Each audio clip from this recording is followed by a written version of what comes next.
Yes, good morning. Dito sa may Port San Pedro.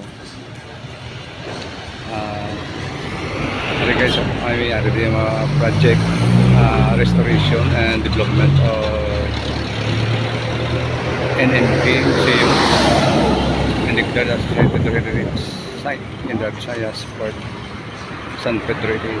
Nag-issue sa Port San Pedro Contractor for 01 Development and Construction Corporation. Construct duration 120 calendar days, dated started October 29, 2024. So guys, so restoration, i-restore na ng ang ining heritage, no? Dito sa Port San Pedro. Guys, kung matapos yung maganda naman ito, no? Maganda naman ito. So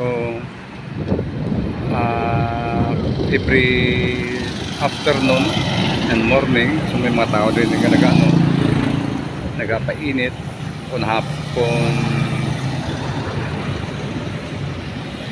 kung afternoon maraming tao dito, mga estudyante nagapahangin-hangin, paliwaliwang estudyante ka, mga hindi estudyante guys. Sorry. So isa naman ka project sang Iloilo, sang LGU nga mas pag natapos maganda ito. So go Iloilo, no? Go na Iloilo. Sorry din, no? Tuhan kiri sa dagat sa ano niya, sa Port San Pedro. No? So grabe guys, no? Mas okay na dito, no? Mas grabe. So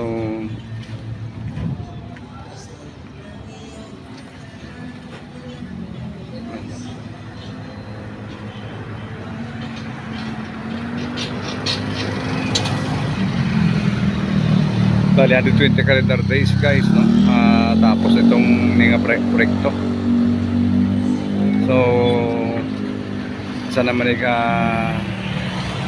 maganda sa Iloilo, no, sa city proper, especially sa Port San Pedro nga mag-uswag pagid ang Port San Pedro. Mas maraming mga turista, local man or foreigner.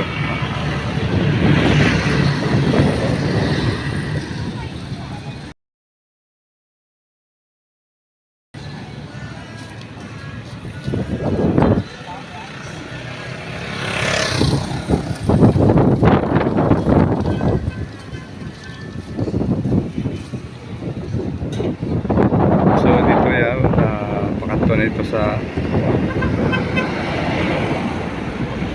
Port San Parula. Guys, thank you guys. Nananay doon sa mga